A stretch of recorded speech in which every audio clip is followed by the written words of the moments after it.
So computers can cause some quite negative health problems as well. Um, so we're focusing on health problems, not health, because there's some arguments, some good arguments for health for computers. If you think of things like the Wii Fit, when that came out, it's really old technology now, but that was all designed for health benefits. But generally speaking, computers are seen as a negative on your health, and there's a few reasons why. So you're as we've developed as humans, we weren't designed to be staring at a screen all day, and it can cause some quite bad eye strain. So that's one. Our muscles in our eyes were not designed to be focusing on our screens, and then every time you look away, you need to refocus on sort of real life, not screen life, and that can cause strain on your eyes, and therefore there's I think there's some research to suggest it could make you wear glasses, but I don't know if that research has been proven yet. But some people say, oh, if you work too much with computers, you're likely to need glasses at a younger age. I don't know if that's truly been proven, but either way, I think it has been proven that it can cause some strain on your eyes, and that can lead to headaches, etc. RSI is quite a good one. Quite a good one. They're all bad, but you know what I mean.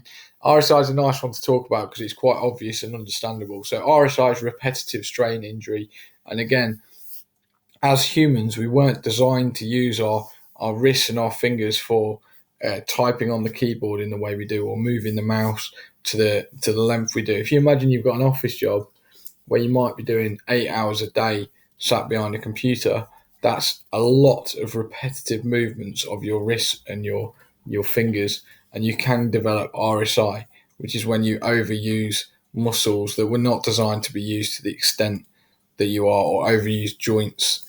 That's called RSI, and that can be quite horrible. You can get back problems depending on how you're sitting. I'll be honest, I'm just thinking about myself right now. I'm sort of slouched on a chair in my lounge.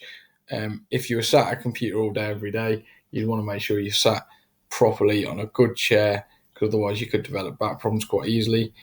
Obesity, people think computers lend themselves towards not helping with the obesity problem. If you think of countries like America, where it's absolutely huge, this problem, obesity, computers encourage you to sit. They don't encourage you to move in the way they're designed at the minute. So for that reason, they are a contributing factor, because society nowadays um, use the use of computers as such an ingrained part in lots of people's lives, and they're not. It's not a fitness tool, and it does encourage you to sit for long periods of time staring at a screen.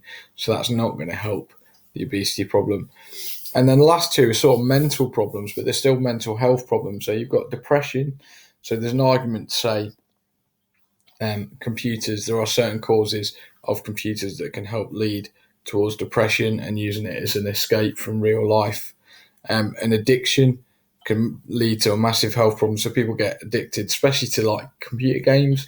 You can get addicted to games. I mean, there's stories of people all over the world, but there's stories of people in China that I know about, where, because I know I watched a documentary where somebody actually died because they were playing one of those massively multiplayer online role playing games like World of Warcraft, something like that, and they were so ingrained in their character, they were not looking after themselves, and they developed health problems, and they weren't eating or drinking as much as they should, and eventually they died, which is horrendous. So they were addicted to this game to the point where they weren't looking after themselves in real life.